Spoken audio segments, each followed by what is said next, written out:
नमस्कार। आज हम कक्षा 10 की प्रश्नावली 5.3 का सवाल नंबर 16 हल करेंगे। इसमें हमें दिया गया है कि किसी स्कूल में विद्यार्थियों को 7 नगद पुरस्कार देने के लिए 700 रुपये की राशि रखी गई है। यानी एक चीज़ हम समझ लेते हैं कि कुल राशि कितनी रखी गई है। यानी ये हमें क्या मिल गया, एटलीस्ट इस सवाल का टोटल मिल गया है, जो जोड़ होता है वो मिल गया है। यानी कि योग SN कितना मिल गया है 700। कुल जो राशि रखी गई है यानी कि SN कितना दिया गया 700। फिर ये कह रहा है प्रत्येक पुरस्कार अपने से ठीक पहले पुरस्कार से 20 कम है। यानी कि सभी पुरस्कार जो 7 पुरस्कार दिए गए हैं, यानी कि पद कितने हो गए N 7। सभी पुरस्कारों के अंदर ये कह रहा है अपने जो पुरस्कार है उससे ठीक पहले पुरस्कार से 20 कम होता है। यानी कि इनका अंतर कितना माना गया है 20, और कम होता है तो वो क्या हो जाएगा, हर बार -20 होता रहेगा, 20 कम होता रहेगा। अब ये कह रहा है यदि ज्यादा होता तो हम इसे +20 कर देते, कम हो रहा है तो माइनस कर देंगे। अब हमें ये क्या कह रहा है, प्रत्येक पुरस्कार का मान हमें क्या करना है, ज्ञात करना है। यानी कि सबसे पहले हमें यदि पहला पद यानी पहला पुरस्कार हमें ज्ञात हो जाएगा तो हमें इसके बाद वाले सारे पुरस्कार ज्ञात हो जाएंगे, क्योंकि हमें अंतर सभी का पता है। तो इसके लिए हम क्या करते हैं, फॉर्मूला लगाएंगे। और फॉर्मूला लगाने के लिए हमारे पास ऑप्शन क्या है, SN ही है, क्योंकि AN तो दिया नहीं गया है, तो हम SN का फॉर्मूला लगा लेते हैं। SN का फॉर्मूला क्या होता है, N/2 2A + N-1 गुणा में D। तो SN यानी कि S और N यानी पद कितने हैं 7। S7 कितना दिया गया था हमें 700, तो हम क्या करेंगे SN की जगह S7 का मान रख देंगे 700, जो हम बराबर के दूसरी तरफ भी रख सकते हैं और पहले भी रख सकते हैं, दोनों बराबर ही है। बराबर में N 7 बट्टे में कितना है 2, फिर ब्रैकेट में है 2 और फिर है A का मान, और A का मान हमें पता नहीं, एक्चुअली वही ज्ञात करना, तो हम A को A रख देंगे, प्लस N यानी कि पद 7 माइनस में 1 और गुणा में D कितना दिया गया है -20 और ब्रैकेट क्लोज। हम यहाँ देखते हैं यदि ब्रैकेट जितना सॉल्व हो रहा है हम पहले सॉल्व कर देंगे। तो यहाँ पे हम देखते हैं 700 है, बराबर में 7/2 है, ब्रैकेट में 2A पहले से सॉल्व हो चुका है, प्लस 7 में से 1 घटाएंगे तो कितना आएगा 6, और गुणा में क्या है -20। तो 700 बराबर में 7/2। अब हम देखते हैं यहाँ पर ब्रैकेट में 2A 6 की गुणा 20 से करने में कितना आएगा 120, और प्लस और माइनस क्या होता है माइनस। अब वही करेंगे हम, यदि ब्रैकेट में कुछ कॉमन आ रहा है तो हम बाहर ले लेते हैं। ध्यान से देखो A इसमें है परंतु इसके अंदर नहीं है, पर 2 इसमें भी आ रहा है और इसमें भी कॉमन आ जाएगा, तो हम 2 को क्या ले लेंगे कॉमन। तो ध्यान से देखो 2 से 2 चला गया तो कितना बचेगा सिर्फ A, माइनस 2 से 120 कितनी बार जाएगा 60 बार। तो अब हम देखते हैं 2 से 2 जो हमने कॉमन लिया था वो तो एक दूसरे से कट गए। अब यहाँ क्या बचा हुआ है हमारे पास, यहाँ बचा हुआ है 700, और जो ये 7 बराबर से इधर गुणा में और बराबर से उधर जाएगा तो किस में चला जाएगा भाग में, और बराबर में अब क्या बचा A माइनस में 60, ब्रैकेट ओपन हो गया क्योंकि ये कट चुका है और ये 7 जो गुणा में था वो उधर भाग में जा चुका है। तो 7 से 700 जाएगा 100 बार और बराबर में A माइनस में 60, तो 100 है, ये माइनस का 60 इधर आएगा तो किसका हो जाएगा प्लस का, और बराबर में क्या है A। ध्यान से देखो A बराबर में 100 और 60 कितना हो गया 160।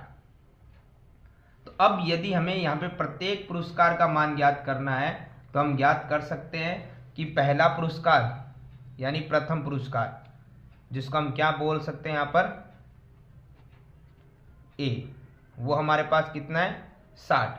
ऐसे हम निकालेंगे दूसरा पुरस्कार कितना है हमारे पास, यहाँ पर हमें पता है प्रत्येक पुरस्कार 20 कम होता जाएगा, तो 160 में से 20 करेंगे तो कितना बचेगा 140।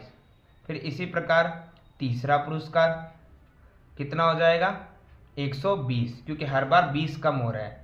उसके बाद चौथा पुरस्कार 120 में से 100, फिर पांचवा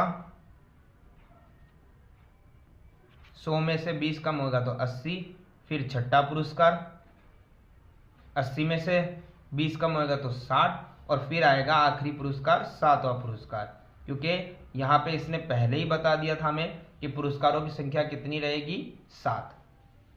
तो 60 में से 20 कम होगा तो 40, और सभी का योग कितना आना चाहिए, 700। तो हम इनको प्लस करके देख सकते हैं, इनका योग जो SN हमें दिया गया था कितना आएगा, 700। तो इस प्रकार से हमारा सवाल नंबर 16 होता है कंप्लीट। सवाल नंबर 17, हमें यह दिया गया है कि एक स्कूल के विद्यार्थियों ने वायु प्रदूषण को कम करने के लिए पेड़ लगाए हैं, और पेड़ लगाने की टेक्निक कैसे दी गई है कि जैसे कक्षा 1 ने 1 पेड़ लगाया है, कक्षा 2 ने 2 पेड़, कक्षा 3 ने 3 पेड़, और जैसे 4 ने 4 पेड़, 5 ने 5 पेड़, ऐसे करते करते 12 कक्षाओं तक यही क्रम चला है। और अब ये कह रहा है कि जो प्रत्येक कक्षा है उसके 3 अनुभाग है, 3 सेक्शन दिए गए हैं। जैसे 1 नंबर कक्षा है तो इसके 3 सेक्शन है, और कक्षा 1 ने 1 पेड़ लगाया, परंतु 3 सेक्शन होंगे तो कितने पेड़ लग जाएंगे एक क्लास से, 3 पेड़। इसको समझने का एक तरीका हम ये भी समझ लेते हैं। जैसे कक्षा 1 है हमारे पास, हमें पता है कि 1 नंबर कक्षा ने 1 पेड़ उगाया है, परंतु एक कक्षा के जैसे एक सेक्शन होते हैं, A section, B section, C section, तो हर कक्षा के 3 सेक्शन दिए गए, यहाँ पे बता दिए 3 अनुभाग पहले से बता दिए गए हैं। अब हमें क्या करना है कि जैसे पहली कक्षा है तो तीनों सेक्शन है तो वो उगाएंगे तो एक एक पेड़ ही, यानी टोटल कितने पेड़ हो जाएंगे पहली कक्षा के, 3। ऐसे मान लो कक्षा 2 आ रही है तो 2 नंबर कक्षा में हर सेक्शन में 2-2 पेड़ उग रहे हैं, तो हमें पता है उसके भी 3 सेक्शन है, तो यहाँ पे कितने पेड़ उगेंगे, 2 पेड़ 2 पेड़ 2 पेड़, तो कितने पेड़ हो जाएंगे, 6 पेड़। ऐसे ही कक्षा 3 आएगी तो 3 नंबर कक्षा के 3 पेड़ उगेंगे हर सेक्शन में, और सेक्शन कितने हैं, 3, तो पहले में भी 3 पेड़, दूसरे में भी 3 पेड़, तीसरे में भी 3 पेड़, तो हो गए 3, 3 दूना 6, 3 तिया 9 पेड़। यानी कि इस प्रकार से पेड़ों की संख्या बढ़ती चली जाएगी। जैसे 4th क्लास 4 पेड़ उगाएगी, लेकिन सेक्शन 3 है, और 4 पेड़ कैसे उगेंगे, पहले में भी 4, दूसरे में भी 4, तीसरे में भी 4, यानी टोटल हो गए 4, 4 दूना 8, 4 तिया 12, यानी हर बार 3-3 पेड़ बढ़ते चले जा रहे हैं। तो हम क्या करेंगे, इस प्रकार से एपी को बना देंगे कि हमारी जो कक्षाएं हैं उनमें क्या है, पेड़ जितने लगे हैं वो तो बता दिए, परंतु 3-3 सेक्शन है। तो जैसे हमने समझा कि पहला जो क्लास है उसमें टोटल 3 पेड़ लग जाएंगे, क्योंकि 1 नंबर क्लास 1 पेड़ लगा रही है, परंतु 3 सेक्शन है तो कितने पेड़ लगेंगे, 3, जो हमने यहाँ समझा है। कक्षा 2 जिसके अंदर 2 पेड़ लगेंगे, परंतु 3 सेक्शन है तो 2, 2 दूना 4, 2 तिया 6 पेड़ लगेंगे। ऐसे ही कक्षा 3 में 9 पेड़, और कक्षा 4 में 12 पेड़। और ये प्रक्रिया कहाँ तक चलेगी, 12वीं क्लास तक। तो हम कक्षा 12 के भी देख लेते हैं कैसे पेड़ लग रहे हैं। देखो, जितनी कक्षा उतने ही पेड़ लगेंगे, तो कक्षा 12 में कितने पेड़ लगेंगे, 12 पेड़। सेक्शन कितने हमारे पास, 3, A number, B number, C number. तो पहला सेक्शन भी 12 पेड़ उगाएगा 12वीं का, दूसरा सेक्शन भी 12वीं का 12 पेड़ उगाएगा, और तीसरा सेक्शन भी 12वीं का 12 पेड़ उगाएंगे। तो टोटल देखो पेड़ कितने, 12 एकम 12, 12 इंटू 12, और यहाँ पर ये हो गए हैं 12 एकम 12, 12 दूना 24, 12 तिया 36। ऐड करेंगे ना मतलब हम, तो देखो 12, 24 और 36, तो कितने पेड़ उगेंगे इनके भी, 36 पेड़। तो हम यहाँ लिख देंगे, आखिरी पॉइंट जो हमें दिया गया वो कितना है, 36। 12 के बाद में कोई क्लास थी नहीं, कक्षा 12 तक ये क्रम चला है।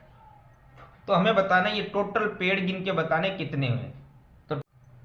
तो टोटल करने का तरीका हमारा क्या रहेगा, सबसे पहले हम लिख लेते हैं ए प्रथम पद होता है 3, फिर डी निकालने का तरीका आपको पता है, A2 में से A1 घटा दो, यानी 6 में से 3 घटाओगे तो कितना आएगा, 3।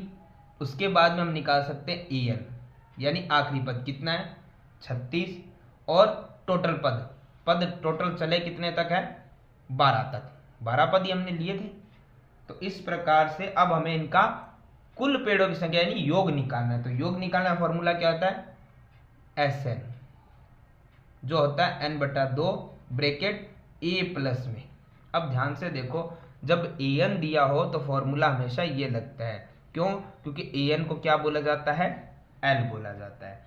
तो SN, S और n कितना है हमारा पद, 12, यानी SN हमें ज्ञात करना है S12।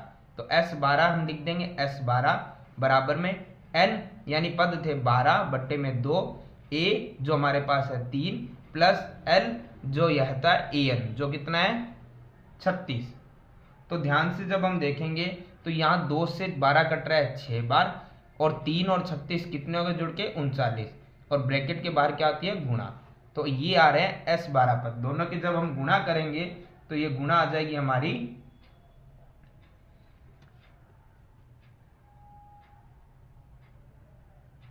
234 पेड़, यानी कि वो कक्षा 1 से लेकर 12 तक हर सेक्शन के अंदर सारे पेड़ लगा के जब प्लस करेंगे तो कुल पेड़ों की संख्या कितनी आएगी, 234 पेड़। तो इस प्रकार से हमारा सवाल नंबर 17 भी होता है समाप्त।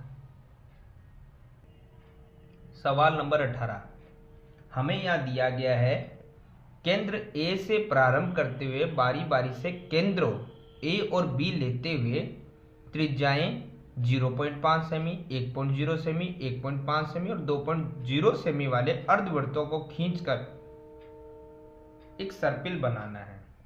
सर्पिल मतलब एक ऐसी गोलाकार आकृति बनानी है जो क्या करती है, एक बिंदु से जब शुरू होती है तो ये आगे ऐसे सर्पिल आकृति बनती चली जाएगी। और हमें ऐसे 13 क्रमागत अर्धवृत्त खींचने हैं। तो जो सर्पिल हम ऐसे बना रहे हैं जलेबी की तरह, उसकी कुल लंबाई क्या होगी? तो पहले हमें एक छोटी सी चीज को ध्यान रखना पड़ेगा कि हम इसको ज्ञात कैसे कर सकते हैं। सबसे पहले हमें क्या करना है, हमें याद दिया गया है कि जो वृत्त है वो अर्धवृत्त है, पूरे वृत्त नहीं है। और उनकी लंबाई, सबसे पहले वृत्त की जो लंबाई होती है उसको हम कैसे ज्ञात करते हैं, परिधि के द्वारा, यानी कि वृत्त की परिधि के द्वारा हम ज्ञात करते हैं। और परिधि का सूत्र क्या होता है, 2πr। अब हमें क्या चाहिए, हमें किताब में यहाँ पे क्वेश्चन में दिया गया है कि वृत्त पूरे नहीं है, अर्धवृत्त है। कैसे वृत्त है, अर्धवृत्त। और अर्धवृत्तों की परिधि कैसे निकलेगी, मान लीजिए अर्धवृत्त की परिधि, तो पूरे वृत्त की परिधि यदि 2πr है तो अर्धवृत्त की परिधि निकलेगी, पूरे वृत्त की परिधि को आधा कर दो, क्योंकि आधे वृत्त की परिधि निकाल रहे हैं तो हम क्या करेंगे, पूरे वृत्त की परिधि को आधा कर देंगे, पूरा वृत्त है उसको आधा कर देंगे, यानी अर्धवृत्त की परिधि निकल जाएगी। तो 2 से 2 चला गया तो कितना आ गया, πr। ये आधा वृत्त πr और ये आधा वृत्त πr, πr पूरा वृत्त क्या आ गया, 2πr, क्योंकि πr और πr को जोड़ेंगे तो कितने हो जाएंगे, 1 और 1 2, 2πr, और πr कॉमन आ गया। तो इस प्रकार से अर्धवृत्त की परिधि क्या निकली, πr। तो हमें इसी चीज का ध्यान में रखना है और हमें क्या करना है, इन सभी की लंबाई निकालने के लिए जो 13 वृत्त हमारे पास, 13 अर्धवृत्त है, 13 अर्धवृत्त है, उनकी लंबाई निकालने के लिए सबसे पहले हम उनकी परिधि ज्ञात करेंगे। तो उनकी अर्धवृत्त की परिधि क्या होगी, πr। जैसे हम पहले की निकालेंगे लंबाई, L1 डाल देते हैं, तो हमें पता है फॉर्मूला क्या रहेगा, πr। पाई, वैसे तो हमें पाई का मान लेना, लेकिन हम एक बार पाई को कॉमन छोड़ देते हैं पाई के रूप में। और त्रिज्या हमें पहले से बताया, प्रत्येक वृत्त की त्रिज्या, जैसे पहले वृत्त की त्रिज्या क्या रहेगी, 0.5, और हमें पता है r की त्रिज्या 0.5 की गुणा पाई से करेंगे तो एक बार वही की वही रह जाएगी। बाद में हम पाई का मान जो 22/7 है वो लिख देंगे। इसी प्रकार L2 यानी दूसरे की लंबाई कैसे निकलेगी, ये फॉर्मूला रहेगा, पहली त्रिज्या r1, दूसरी r2 हो जाएगी। दूसरी मतलब पाई को पाई रख देंगे और दूसरी त्रिज्या 1 पॉइंट क्या हो जाएगी, 0। 1.0 का मतलब एक ही होता है, 1 का मतलब एक ही लिखना है, चाहे यहाँ पे लिखे चाहे ना लिखे कोई फर्क नहीं पड़ने वाला, क्योंकि पाई पाई रहेगा। ऐसे हम क्या करेंगे, L3 निकाल लेंगे, यानी कि तीसरी त्रिज्या। और L3 के लिए हमें क्या करना है, पाई को पाई कॉमन रख देंगे और R3 तीसरी क्या हो जाएगी हमारी 1.5 जो हमें बुक के अंदर दी गई है। तो ऐसे हम आगे भी निकाल सकते हैं, परंतु एक बार एपी बनाने के लिए हमें इतना बहुत है। अब ध्यान से देखिए एपी बन गई हमारी, पहली है 0.5 पाई, दूसरी हमारी क्या होगा 1 पाई जिसको हम पाई भी लिख सकते हैं, एक लिखिए कोई फर्क नहीं पड़ने वाला, और तीसरा हो रहा है 1.5 पाई। तो ध्यान से देखो पाई तो कॉमन आ रहा है और हर बार त्रिज्या जो हमें दी गई थी 0.5 बढ़ रही है, जो हमें यहाँ त्रिज्या से भी पता चल ही गया था। तो डी हमारे पास यहाँ निकल चुका है, हम लिख सकते हैं। सबसे पहले ए लिखेंगे, ए हमारे पास क्या रहा है 0.5 पाई। उसके बाद डी, डी हमारा क्या निकल रहा है हर बार 0.5 बढ़ रहा है, परंतु आप ऐसे भी कर सकते हैं कि A2 में से A1 घटा सकते हैं। तो A2 हमारे पास अभी क्या है 1 पाई, उसमें से A1 घटा सकते हैं 0.5 पाई। तो ध्यान से देखो घटाने के लिए हम क्या करेंगे पाई को कॉमन ले लेंगे। अब कॉमन आने के बाद यहाँ पे क्या बचेगा 1 पाई कॉमन गया, यहाँ पे क्या बचेगा 0.5 पाई कॉमन गया, 1 में से आधा यानी 1 में से 0.5 घटाएंगे तो कितना आएगा 0.5, और पाई जो कॉमन था वो वैसे का वैसे। तो डी क्या है हमारा 0.5 पाई। समझे कैसे निकला ये कॉमन। अब हम समझते हैं आगे पद कितने हमारे पास। जैसे आपको पहले दिया ऐसे 13 क्रमागत अर्धवर्त है, तो n कितना आ गया हमारा 13। अब हमें क्या चाहिए था, जो ये सर्पिल है उसकी कुल लंबाई, कुल के लिए हमें क्या करना पड़ेगा Sn का फॉर्मूला लगाना पड़ेगा।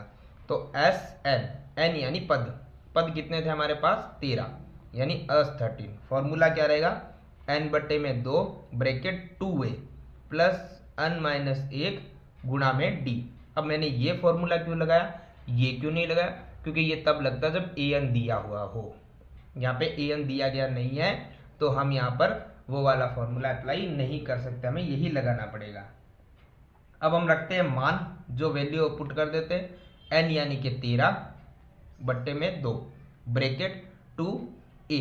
a हमारे पास कितना था यहाँ पर, a प्रथम पद कितना था 0.5 पाई, फिर प्लस n हमारे पास था 13 माइनस 1, और d हमारे पास कितना आया था वो भी आया था 0.5 पाई और ब्रैकेट क्लोज। अब हमें क्या करना है आगे, जैसे ये कट नहीं रहा तो हमें वापस लिख देते 13 बटे में 2 ब्रैकेट।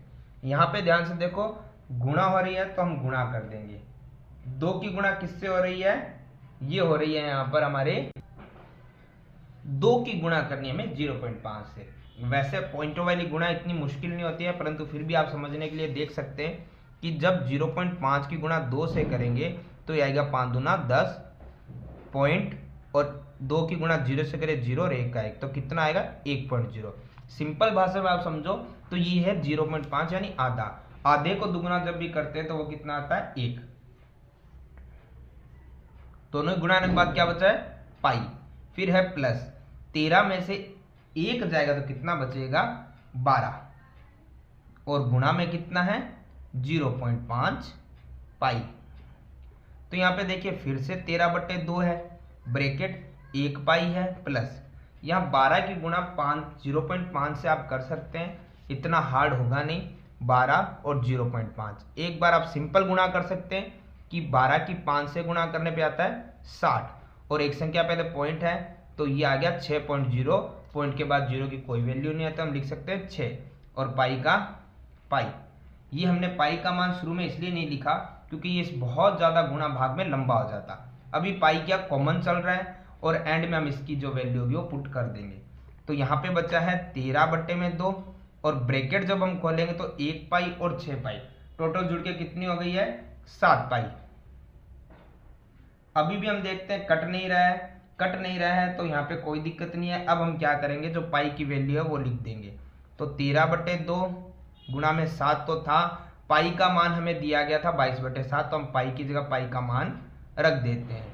तो अब कट रहा है तो हम काट देते हैं, 7 से 22 11 बार और 7 से 7 एक एक बार कट गया। तो अब ऊपर बचा है 13, ऊपर बचा है 13 गुणा में 1 लिखने की आवश्यकता नहीं है, और गुणा में कितना बचा है 11, बट्टे में ना 2 भी कर चुका है 7 भी कर चुका है। तो हम क्या करेंगे 13 की 11 से गुणा कर देंगे तो आएगा 143 सेमी, और ये हमारा आया है S13 यानी 13 पदों का योग, यानी कि पूरे 13 जो क्रमागत अर्धवृत्त में सर्पिल बना था उसकी कुल लंबाई कितनी आई है 143 सेमी। तो इस प्रकार से हमारा सवाल नंबर 18 भी होता है कंप्लीट।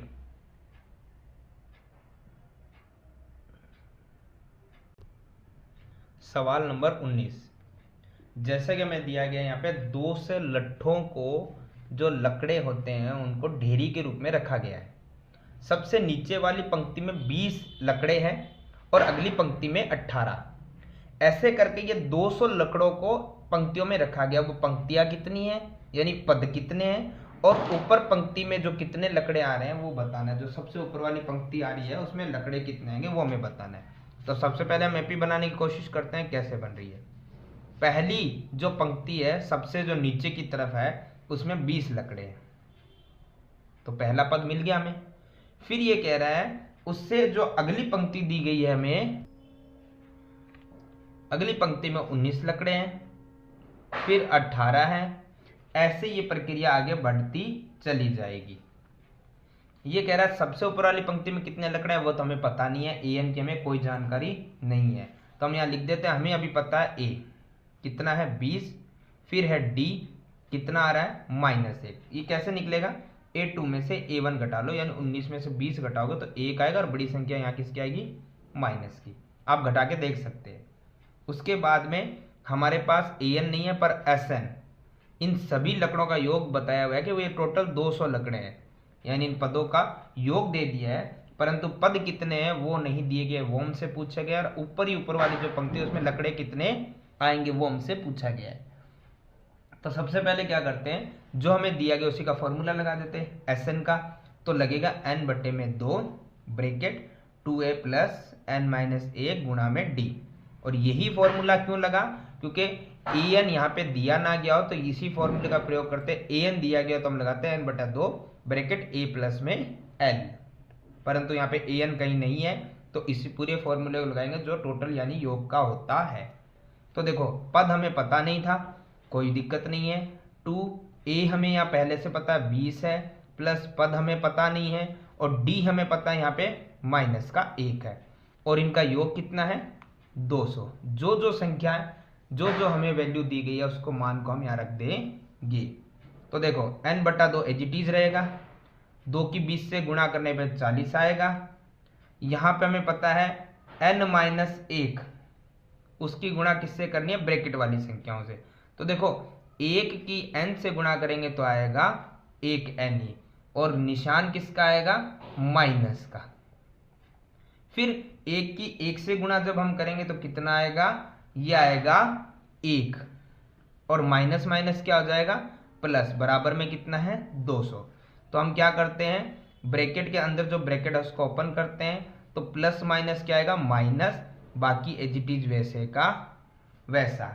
अब यहाँ पे संख्या और n जो भी अलग हो सकता है उसको अलग करते हैं। तो n बटा 2 है, देखो ध्यान से 40 भी संख्या और 1 भी संख्या, दोनों प्लस की है तो प्लस प्लस जुड़ते हैं। 40 और 1 कितना आ गया 41, माइनस का n अकेला है, बराबर में 200 एज इट इज रहेगा। तो ध्यान से देखो n है, ब्रैकेट वैसे का वैसा रहेगा, ये सामने 200 है। अब बट्टे वाली संख्या कहाँ जाएगी गुणा में, जो इधर भाग में वो कहाँ चला जाएगा गुणा में। तो 200 इंटू 2 कितने हो गए 400। अब हम क्या करेंगे, यहाँ जो बाहर n है उसकी ब्रैकेट वाली पदों से क्या हो रही है गुणा, तो हम गुणा करते हैं। n की 41 से गुणा होने पे क्या आएगा 41n, और n की n से गुणा करने पे क्या आएगा n²। तो हम इस समीकरण को सीधी सीधी तय सीधी लिख देते हैं। जैसे माइनस का n² इधर आएगा तो किसका हो जाएगा बराबर से इधर आएगा तो प्लस का n², 41 प्लस का इधर आएगा तो किसका आएगा माइनस का 41n, और ये 400 पहले से इधर ही पड़ा है ये इधर ही रहेगा, और बराबर में कुछ नहीं रहा तो हम क्या लिख देंगे 0। और ये मैंने पहले भी समझाया द्विघात समीकरण, इसका मतलब हम ऐसे भी लिख सकते हैं। कारण क्या रहेगा, क्योंकि दोनों पद एक दूसरे के बराबर है, तो 0 को इधर करके संख्या पूरी समीकरण को इधर करें, कोई फर्क पड़ने वाला नहीं है, दोनों एक दूसरे क्या है, बराबर है। तो अब ध्यान से देखो, ये हमारी द्विघात समीकरण बन चुकी है। सबसे पहले हम देखें कुछ कॉमन आ रहा है, नहीं आ रहा है, तो हम क्या करते हैं, जो हमारे पास तीन भाग बनते हैं, 3 पार्ट बनते हैं, उसमें द्विघात समीकरण, उसमें पहला पद एज इट इज, आखिरी पद एज इट इज लिखेंगे, और हम क्या करेंगे, दोनों की गुणा करेंगे, यानी n स्क्वायर की गुणा 400 से करेंगे तो कितना आएगा, 400 n स्क्वायर। एक बार हम सिर्फ प्लस माइनस और n स्क्वायर सबको हटा के सिर्फ संख्या लिखेंगे, कितनी आई है, 400। इसका हम क्या करेंगे, अभाज्य गुणन, यानी कि अभाज्य संख्याओं का हम इसमें क्या लगाएंगे, भाग। सबसे छोटी अभाज्य संख्या 2 का ही लगाते हैं, तो 2 का 400 में जाएगा 200 बार, फिर 2 का जा रहा है 100 बार, फिर 2 का जा रहा है 50 बार, फिर 2 का जा रहा है 25 बार। अब इस अगली अभाज्य संख्या होती है 3, नहीं जा रहा भाग, 4 अभाज्य नहीं है, फिर है 5, कितनी बार जा रहा है, 5 बार, और 5 के फिर चला जाए 1 बार। तो इतनी अभाज्य संख्याएं आई है, पर हमें तो कितने भागों में विभक्त करना आता है, सिर्फ 2 ही पार्ट के अंदर, यानी इतनी संख्या से हमें सिर्फ 2 संख्या बनानी है। तो हमें क्या करते हैं, सबसे पहले जो हमारी 2 की संख्या है, 2 दूना 4, 4 दूना 8, 8 दूना 16, उसको अलग कर लेते हैं, और 5 की 5 25, उसको अलग कर लेते हैं। एक बन रही है 16, एक बन रही है 25। हमें बीच वाली संख्या क्या चाहिए, 41। तो हम क्या कर सकते हैं, जो हमारे पास जो ये संख्याएं आई है, जो हमने इन 2 भागों में विभक्त की है, इन संख्याओं को हम कैसे भी लिख सकते हैं, जैसे आपको पहले ही बताया था, 16 25 भी और 25 16 भी लिख सकते हैं। ये हमारी बीच वाली संख्या के टुकड़े हो गए, तो हम चाहे वैसे लिख सकते हैं, 16 25 या 25 16 कैसे भी लिख सकते हैं। जैसे मैंने लिख लिया 16 और 25, इनके साथ जो भी पद यहाँ पे आपको n x y दिया था वो लगाना होता है दोनों के साथ, और यहाँ पे जो निशान होता है वो हमेशा बड़े वाली संख्या जो भी हो उसके आगे लगाना जरूरी होता है। अब हमें यहाँ पर दूसरा निशान चाहिए, वो इससे आता है कि यहाँ पे ध्यान से देखो, 25 और 16 जोड़ने पे 41 आया, घटाने पे, जोड़ने पे आएगा, तो जोड़ने के लिए एक हमारे पास माइनस है, तो दूसरा निशान क्या होगा कि जुड़ जाए, हमेशा माइनस और माइनस ही जुड़ते हैं, तो यहाँ पे भी क्या आ जाएगा, माइनस। यदि प्लस करेंगे तो प्लस माइनस घट जाएगा, और 25 में 16 जाएगा तो 9 बजेगा, 41 तो नहीं आएगा। लेकिन माइनस का 25 और माइनस का 16, माइनस माइनस क्या होते हैं, प्लस, तो 25 और 16 कितने हो जाएंगे, 41। 4 जब भी भाग हो जाए, 4 पद बन जाए, तो हम क्या करते हैं, हमेशा कॉमन लेते हैं। दोनों के अंदर क्या कॉमन आ रहा है, n, तो n स्क्वायर में से n जाएगा तो 1 बचेगा n, और यहाँ पे n से n कॉमन जाने के बाद क्या बचेगा, 16, फिर माइनस यहाँ पे 25, क्योंकि 25 का भाग दोनों में जा रहा है, तो देखो 25 से 25 गया तो क्या बचेगा, n। अब ध्यान से देखो, बाहर माइनस और अंदर प्लस हो तो क्या आता है, माइनस। 25 से 400 का भाग कितनी बार जा रहा है, 16 बार। हमेशा याद रखना दोनों ब्रैकेट सेम बनेंगे, सेम बनेंगे तो हम क्या ले लेंगे, उसको कॉमन। और ध्यान से देखो, ब्रैकेट में बाकी जो संख्या है उसको ब्रैकेट में लिखेंगे n, ये कॉमन चला गया, माइनस का 25 ये फिर कॉमन चला गया। तो अब ध्यान से देखो, या तो मान आएगा n माइनस 16 बराबर 0, या आएगा n माइनस 25 बराबर में 0। तो हम क्या करते हैं, n है ये माइनस का 16 इधर प्लस का हो जाएगा, या ये माइनस का 25 इधर आए किसका हो जाएगा, प्लस का हो जाएगा। तो हम क्या कर सकते हैं, हम दोनों मान ले सकते हैं कि दोनों प्लस के हैं। तो हम क्या करेंगे, यदि हम n बराबर 16 लेते हैं तो हमारा वो जो ऊपरी पंक्ति थी, जो आखिरी पंक्ति थी an, वो क्या होगा। तो देखो an का फॉर्मूला क्या होता है, ये होता है a16, क्योंकि a आखिरी पद और n कितना आ गया 16, और a16 का फॉर्मूला होता है a प्लस में 15d। कैसे आता है, जितने पद उससे एक कम करके d से गुणा कर दो। तो देखो ध्यान से, a हमारे पास है 20, क्योंकि ये हमें शुरू में मिल चुका था पहला पद, और उसके बाद में हमारे पास यहाँ पर क्या है, प्लस, फिर हमारे पास क्या आ रहा है यहाँ पर 15, और d हमारे पास कितना था डी भी हमने शुरू में देख लिया था, डी हमारे पास था माइनस का 1। तो सॉल्यूशन कैसे होगा, देखो यहां पर ये 20 है, 15 एकम 15, और ये किसका आएगा, माइनस का। तो ध्यान से देखो 20 और प्लस माइनस क्या आता है, माइनस 15। अब यहां हम 20 में से 15 घटाएंगे तो कितना आएगा, A16 5। तो इस प्रकार से हमारा, अगर हम n 16 मानते हैं तो हमारा En आएगा 5। अब यदि हम लिख देते हैं, यदि हम n को क्या माने 25, तो क्या होगा, दोनों मान सकते हैं हम क्योंकि दोनों प्लस की है। तो कैसे निकलेंगे, देखो हमें पता है En निकालना है, En यानी कि A25, क्योंकि पद इस बार 25 माना है। तो क्या आएगा, हमारी समीकरण बनेगी A प्लस में 24D। 24 क्यों आया, क्योंकि जितने पद है उससे एक कम करके D से गुणा कर दो। तो A हमें शुरू में मिल गया था 20 प्लस 24, और D हमारे पास कितना था, माइनस का 1, ये भी हमें शुरू में मिल चुका था। तो 20 है, यहाँ पे 24 एकम 24, और प्लस माइनस क्या होता है, माइनस। तो 24 में से 20 जाएगा तो 4, और यहाँ पे बड़ी संख्या किसकी है, माइनस की। तो हमारा आखिरी पद यानी A25 कितना आएगा, माइनस का 4। तो इस प्रकार से हमें एक चीज तो यहाँ पे पता है कि जो हमारे जो पद है वो उसमें लकड़े आ रहे थे। तो यहाँ पे आंसर आया माइनस का 4। माइनस का मतलब कि लकड़े है नहीं और प्लस सामने से माइनस और हो रहे हैं। तो इस प्रकार से तो हो नहीं सकता, कुछ तो लकड़े आएंगे आखिरी पंक्ति में भी। तो हम क्या है, जो माइनस वाली संख्या उसको कैंसिल कर देंगे, सिर्फ प्लस वाली संख्या मानेंगे, क्योंकि ये तो कह रहा है लकड़े है नहीं, सामने से माइनस में और चलेगा, ऐसा तो हो नहीं सकता।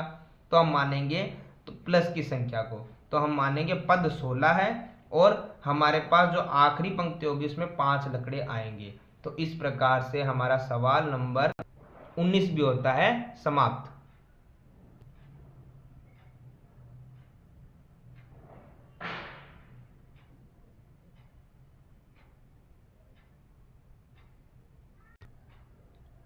हमें यह दिया गया है 20 नंबर क्वेश्चन के अंदर कि एक आलू दौड़ है, मतलब एक नॉर्मल जो दौड़ होती है उसके अंदर आलू रख दिए गए हैं, कुछ बच्चे दौड़ लगा रहे हैं।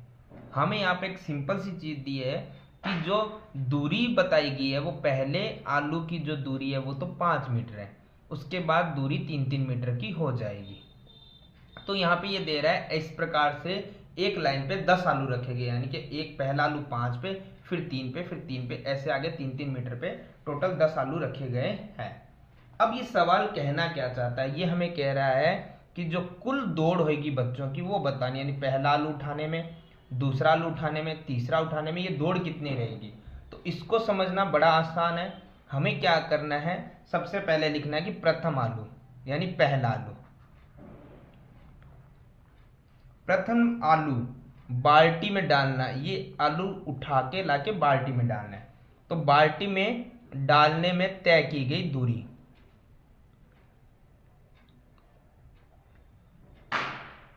अब दूरी तय कितनी है आइए वो समझ लेते हैं। तो सबसे पहले हमें क्या करना, मान लीजिए यहाँ रेखा पे जहां आलू की बाल्टी पड़ी हुई है, खाली बाल्टी, और ये आलू रखा हुआ है, पहला आलू, दूसरा आलू, तीसरा, ऐसे 10 आलू रखे गए हैं। टोटल आलू कितने हैं, 10। यानी हमें एक चीज तो पता चल गई है कि पद कितने हमारे पास, पद है 10। पहला पद, दूसरा पद, तीसरा, ऐसे 10 पॉइंट पे 10 आलू रखे गए हैं। तो पद तो हमें मिल चुके हैं। पहले आलू के लिए मान लीजिए यहाँ पे कोई व्यक्ति खड़ा है, वो क्या करेगा, यहां से दौड़ेगा पहले आलू की तरफ। जो पहला आलू 5 मीटर दूर है वहां से वो आलू उठाएगा तो वापस दौड़ के आएगा। कितना चला वो बच्चा, वो चला 5 मीटर, और वापस बाल्टी में लाके डालेगा तो 5 मीटर, टोटल वो कितना चला, 10 मीटर। सिंपल भाषा में समझा जाए तो उसे पहले यहां से दौड़ना है आलू तक, फिर आलू से बाल्टी तक, यानी उसे 2 राउंड निकालने। तो 2 राउंड निकालने और 1 राउंड 5 मीटर का, तो टोटल कितना चला वो बच्चा, 10 मीटर चला। फिर दूसरे आलू के लिए हम देखते हैं, सेम ही लाइन लिखना हमें कि दूसरा आलू बाल्टी में डालने में तय की गई दूरी। तो ध्यान से देखो, अब बच्चा वापस यहां है, यहां से वो दौड़ेगा तो पहले जाएगा 5 मीटर, दूसरे आलू पे जा रहा है तो फिर वो जाएगा 5 और 3 8। फिर यहां से आलू उठाने के बाद वापस दौड़ेगा तो 8 और वापस आ गया 3 किलोमीटर, तो कितना आ गया 8 और 3 11। 11 से वापस वो 5 किलोमीटर फिर आएगा तो 11 और 5 कितने 16। सिंपल भाषा में समझो तो वो 5 और 3 8 किलोमीटर गया तो वापस 8 किलोमीटर आएगा, यानी वो कितना चला है 16 मीटर। और सिंपल भाषा में हम इसको लिखें तो कैसे लिखेंगे कि उसको जितना भी दूरी जाएगा वो 2 बार तय करनी है, 2 बार तय करनी है। और तय कितनी करनी है, एक बार में 5 मीटर और 3 मीटर। दूसरे आलू तक कितना चलना है 5 और 3, यानी कि हो गया 5 3 8 और 8 दूना कितना हो गया 16 मीटर। आई होप ये समझ आ रहा होगा आपको। इसी प्रकार हम लिख देंगे तीसरा आलू, तीसरा आलू जिसमें तय की गई दूरी। तो देखो ध्यान से वही कि तीसरे आलू के लिए वो 1 2 तीसरे आलू यहां तक आएगा, यानी वो कितना चला 5 3 8 और 3 11। 11 चला तो वापिस वो कितना जाएगा 11, यानी 11 दूना 22। तो हमें पता है कि आंसर तो 22 मीटर आएगा, परंतु लिखने का तरीका याद रखें ताकि आगे वाले हमें ना गिन के भी हम सीधा आंसर लिख सकते हैं कि वो जितना जाएगा उतना ही वापस आएगा, ना दुगनी दूरी होगी। और वो चला कितना है 5 और 3 और 3, 5 3 और 3, तो 5 और 3 8, 8 और 3 11, 11 दूना कितना हो गया 22। तो ऐसे एपी हमारी बन चुकी है, आगे वाले पद भी आते जाएंगे। तो एपी बन रही है 10 फिर 16 फिर 22। तो ऐसे करते करते वो क्या है सारे आलू उठा लेंगे। तो ध्यान से देखो पहला पद हमारा क्या बना 10, डी हमारा कितना बना 16 में से 10 घटा लो कितना बचेगा 6। पद आपको पहले बता दिए कितने थे हमारे पास 10, क्योंकि 10 आलू रखेंगे तो पहला दूसरा तीसरा ऐसे करके 10 आलू तक 10 पद हो जाएंगे। अब हमें क्या करना है, ये जितनी दूरी है वो कुल दूरी ज्ञात करनी है, कुल दौड़ ज्ञात करनी है। बच्चे कितनी हर बार जो दौड़े हैं 10 आलू तक कितनी कुल दौड़ होगी। तो हम सिंपली निकाल सकते हैं, हमें क्या चाहिए एस एन चाहिए यानी योग, और एस पर एन कितना है हमारे पास 10, तो एस 10 चाहिए। फॉर्मूला क्या रहेगा एन बटे 2 2 प्लस एन माइनस 1 और गुणा में डी। फॉर्मूला ये क्यों, क्योंकि यहाँ पे ए एन दिया गया नहीं है, तो फॉर्मूला हमारा यही रहेगा। तो ध्यान से देखें एन हमारे पास 10 है बट्टे में 2 है, और उसके बाद हमें क्या आ रहा है यहाँ पर ब्रैकेट, फिर 2 ए हमारे पास कितना था 10 प्लस पद हमारे पास 10 माइनस 1, और डी हमारे पास कितना आया था 6। 2 से 10 कितनी बार गया 5 बार। ब्रैकेट देखो 2 की गुणा 5 10 से करेंगे तो कितना आएगा 20। 10 में से 1 जाएगा कितना बचेगा 9, और गुणा में कितना है 6, तो 5। यहां पे ध्यान से देखो 20 है प्लस 9 की गुणा 6 से करेंगे तो कितना आएगा 54। अब हम क्या करेंगे ब्रैकेट को हटा देंगे, तो हम क्या देखते हैं 20 और 54 दोनों को जब प्लस करेंगे तो कितना आएगा 74, और ये आ रहा है S10 बराबर में चल रहा है। तो हम क्या करेंगे दोनों की मल्टीप्लाई कर देंगे, तो ये आएगा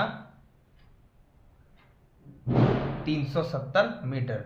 तो यहां तक की कुल दौड़ कितनी आई 370 मीटर। हम लिख देंगे कि कुल दूरी दौड़ लगाने में बराबर में 370 मीटर। तो इस प्रकार से हमारा सवाल नंबर 20 और हमारी प्रश्नावली संख्या 5.3 होती समाप्त।